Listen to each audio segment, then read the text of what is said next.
नमस्ते मो प्रिय दर्शक बंधु। अक्षी तृतीया आम ओडिशा रे नुहे सारा विश्व रे प्रत्येक हिंदू परिवार रे एक विशेष दिन भावे ग्रहण करा जाय थाए। कोनोसी शुभ काम करिवा पई जदि स्थिर करा जाय थाए ताहले समस्ते अपेक्षा करती अक्षय तृतीया दिन को। अक्षय तृतीया दिन रे से शुभ कामटी को आरंभ करिया पई समस्ते प्रयास करि थांती।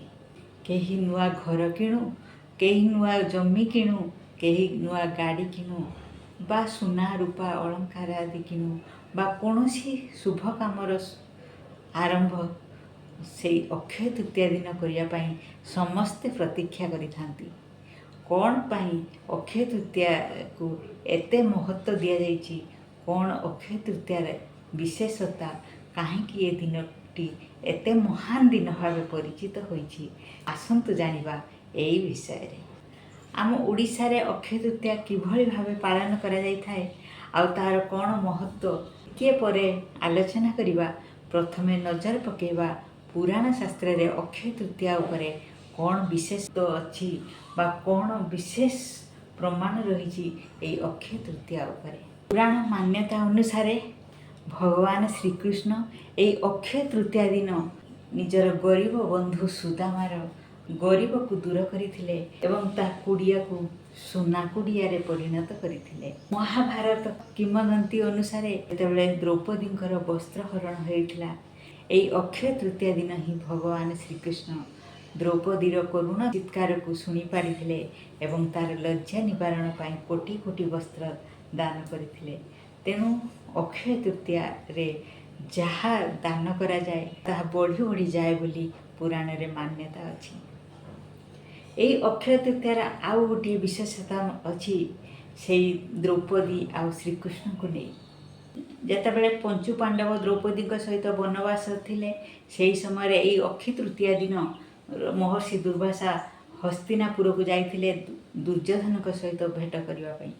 दुर्योधन सहित भेट साक्षात करिवा परे जेतेबेले सेठारु विदाय नेथिले सेतेबेले दुर्योधन तांकु अनुरोध करथिले, हे गुरुदेव मोर गोटे अनुरोध रक्षा करिवे।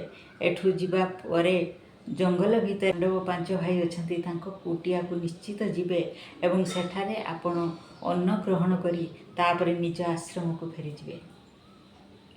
तांकर एई अनुरोध को रक्षा करी महर्षि दुर्वासा पांडव 5 भाई कुटीर रे पहुंची थिले जंगल मध्यरे।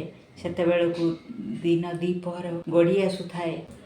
पंचु पांडवों मध्यरु सेतेबेले भीम आउ अर्जुन अस्त्र शस्त्र सैन्य सामंत जोगाड़ करने पाई अन्य राज्य मानकरे घुरुथिले आउ बाकी रही 3 भाई। 3 भाईंकर से समय दीपहर भोजन समाप्ति हो जाइथिला एवं से माने परवर्ती रुषेई पाई काठ संग्रह करने पाई बण को बाहरुथिले। से समय रे महर्षि दुर्वासा युधिष्ठिर को भेटिथिले एवं कहिथिले, हे युधिष्ठिर मु एबे हस्तिनापुर आसुची। एबे मु एवं मोर शिष्य माने समस्ते भूकरे आतुर अछु। तुमरी कुटीरे आज आमे भोजन ग्रहण करिबु। तुमे जाओ भोजन व्यवस्था कर, आमे पोखरी स्नान करी संगे संगे आसुछु। एतिकी कही महर्षि दुर्वासा निजर शिष्य मानकु नेई सरोवर को स्नान करिवा पई चली गले। महर्षि दुर्वासा नाम सुनिले समस्ते थरथर हो जाती, कहीं महर्षि दुर्वासा अन्य नाम थिला महाक्रोधी दुर्वासा। टिकिए मात्र एपट सेपट हेले से संगे संगे अभिशाप दे दियंती।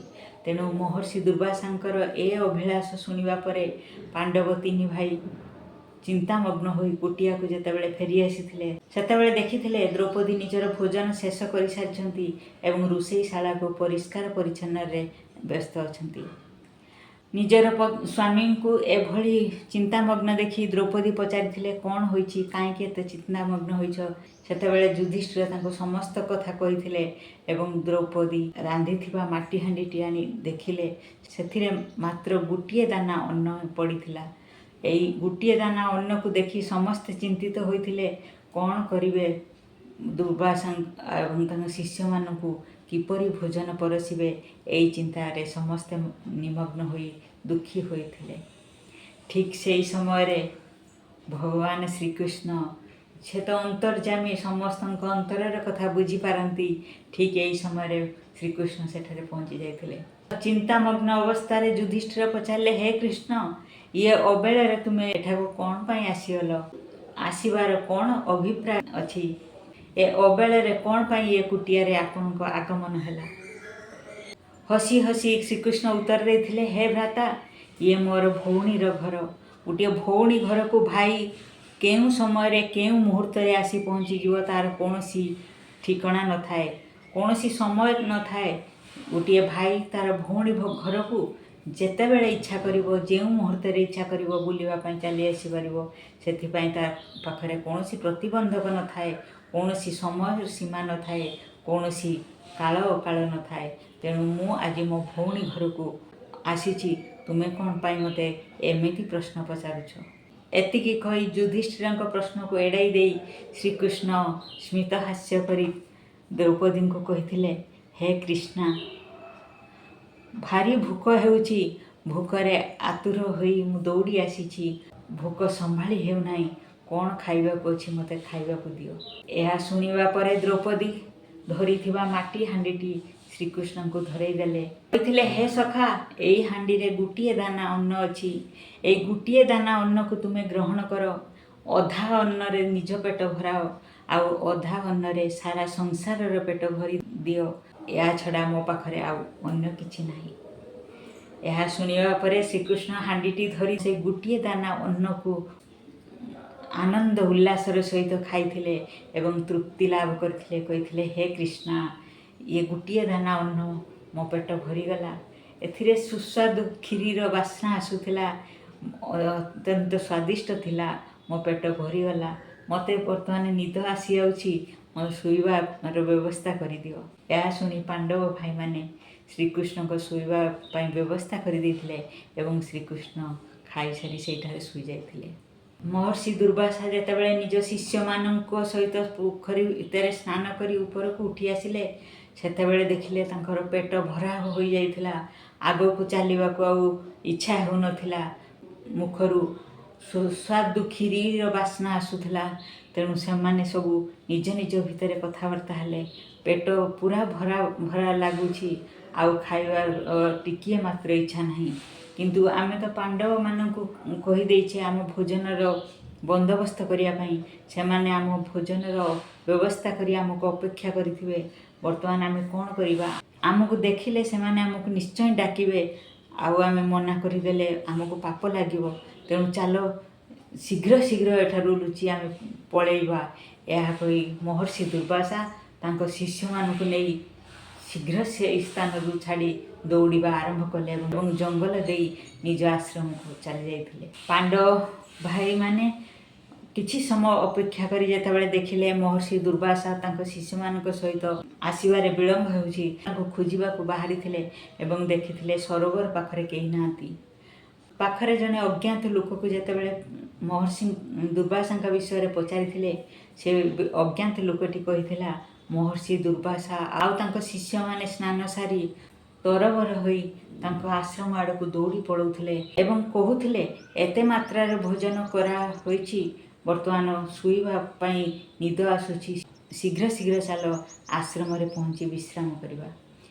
एमिति कही महर्षि दुर्वासा शिष्य मानकु नै एई रास्ता दे दौड़ी पड़े जाइछन्ति। युधिष्ठिर लोकटी पाखरु एई कथा सुनी निज कुटीर को फेरी आसीथिले एवं समस्त वृत्तांत जणैथिले। सेतेबेले द्रौपदी स्मित हास्य हसी दे कहूथिले, ये सब मो सखांकर ही काम। तेणु सेदिन द्रौपदींकर से माटी हांडीर पात्रटी अक्षय पात्र रूपे परिचित होइथिला एवं से अक्षय पात्रर गुटिए दाना अन्न श्रीकृष्ण पेट भरिबा संगे संगे महर्षि दुर्वासा एवं तांका समस्त शिष्य मानकर पेट को भरी देथिला। सेथिपाई अक्षय तृतीया दिनटी एते विशेषत्व रही। सेथिपाई कहा जाए अक्षय तृतीया दिन जहाँ दान करिवो ताहा केबे सरिबो नाही, जहाँ पुण्य करिवो ताहार केबे अंत घटिबो नाही, सबु किछि द्विगुणित हो चलिथिबो, बढ़ी बढ़ी चलिथिबो। सेथिपाई अक्षय तृतीया दिन समस्त शुभ कामर शुभारंभ करा जाए। कौनसी भल जिनिस किनिबा पई हो ବା କୌଣସି ଶୁଭ କାମ କରିବା ପାଇଁ ହଉ ସମସ୍ତେ ଅକ୍ଷୟ ତୃତୀୟାକୁ ଅପେକ୍ଷା କରିଥାନ୍ତି। ଅକ୍ଷୟ ତୃତୀୟାର ଅନ୍ୟ ଏକ ବିଶେଷତ୍ୱ ହେଉଛି ଚାରି ଧାମ ମଧ୍ୟରୁ ଗୋଟିଏ ଧାମ ହେଉଛି କେଦାରନାଥ। କେଦାରନାଥ ପୀଠରେ ଶୀତ ଆସିବା ସମୟରେ 6 ମାସ ପାଇଁ ଦୁଆର ବନ୍ଦ ହୋଇଥାଏ ଏବଂ ଦୁଆର ବନ୍ଦ ହେବା ପୂର୍ବରୁ ଗୋଟିଏ ପ୍ରଦୀପ ଜାଳି ମନ୍ଦିର ଭିତରେ ରଖାଯାଇଥାଏ। ଆଉ ଏଇ ଅକ୍ଷୟ ତୃତୀୟା ଦିନ ହିଁ ଦୁଆର ଖୋଲା ଯାଇଥାଏ ଏବଂ ସେତେବେଳେ ପର୍ଯ୍ୟନ୍ତ ସେହି ଦୀପଟି ପ୍ରଜ୍ୱଳିତ ଅବସ୍ଥାରେ ଥାଏ ଏବଂ ଅକ୍ଷୟ ତୃତୀୟା ଦିନ ନୂଆ ଦୀପ ଲଗାଯାଇ କେଦାରନାଥଙ୍କ ଦୁଆର ଖୋଲା ଯାଇ ପୂଜା ଅର୍ଚ୍ଚନା କରାଯାଇଥାଏ। ଇଏ ତ ଥିଲା ସବୁ ପୁରାଣର ମାନ୍ୟତା ଅକ୍ଷୟ ତୃତୀୟାକୁ ନେଇ। ଏହା ଛଡ଼ା ଆମ ଓଡ଼ିଶାରେ ଅକ୍ଷୟ ତୃତୀୟା ତ ମହାନ ପର୍ବ ଭାବେ ପାଳିତ କରାଯାଇଥାଏ। ଚାଷୀ କୂଳର ପୁଅ ଅପେକ୍ଷା କରିଥାଏ କେଉଁଦିନ ଅକ୍ଷୟ ତୃତୀୟା ଆସିବ, କେଉଁଦିନ ଧାନ ଗଉଣୀରେ ଧାନ ନେଇ ଶୁଭ ଅନୁକୂଳ କରିବ, ତାହେଲେ ତା'ର ଧାନ ଅକ୍ଷୟ ରୂପରେ ତା ପାଖରେ ଗଚ୍ଛିତ ହୋଇ ରହିବ ବା ଅସରନ୍ତି ଫସଲରେ ତା କ୍ଷେତ ହସି ଉଠିବ। ସେଥିପାଇଁ ଅକ୍ଷି ତୃତୀୟା ଦିନ ଅକ୍ଷି ମୁଠି ପାଇବାର ପ୍ରଥା ଆମ ଓଡ଼ିଶାରେ ପ୍ରଚଳିତ ଅଛି। ଓଡ଼ିଶାର ଆରାଧ୍ୟ ପ୍ରଭୁ ଜଗନ୍ନାଥଙ୍କର ରଥ କାର୍ଯ୍ୟର ଶୁଭାରମ୍ଭ ଏଇ ଅକ୍ଷି ତୃତୀୟା ଦିନ ହିଁ ଆରମ୍ଭ ହୋଇଥାଏ। ରଥଯାତ୍ରାର ଶୁଭାରମ୍ଭ ପାଇଁ କାଠ ଶୁଭ ଦିଆଯାଇ ରଥ କାର୍ଯ୍ୟ ଆରମ୍ଭ ହୋଇଯାଇଥାଏ। ଚନ୍ଦନ ଯାତ୍ରା ଏଇ ଅକ୍ଷି ତୃତୀୟା ଦିନ ହିଁ ଆରମ୍ଭ କରାଯାଇଥାଏ। ଅକ୍ଷି ତୃତୀୟା ସାରା ଓଡ଼ିଶାରେ ନୁହେଁ, ସାରା ଦେଶରେ, ସାରା ବିଶ୍ୱରେ ସମସ୍ତ ହିନ୍ଦୁ ପରିବାରରେ ଏକ ବିଶେଷ ଦିନ ଭାବେ ପରିଗଣିତ ହୋଇଛି। ଅକ୍ଷି ତୃତୀୟାର ବିଶେଷ ମହତ୍ତ୍ୱ ସମସ୍ତ ହିନ୍ଦୁ ପରିବାରରେ ପରିଲକ୍ଷିତ ହୋଇଥାଏ। ଅକ୍ଷି ତୃତୀୟାର ବିଶେଷତାକୁ ନେଇ ଆଜିର ଏ ବିଷୟବସ୍ତୁ ଏତିକିରେ ରଖୁଛି। ଜୟ ଜଗନ୍ନାଥ।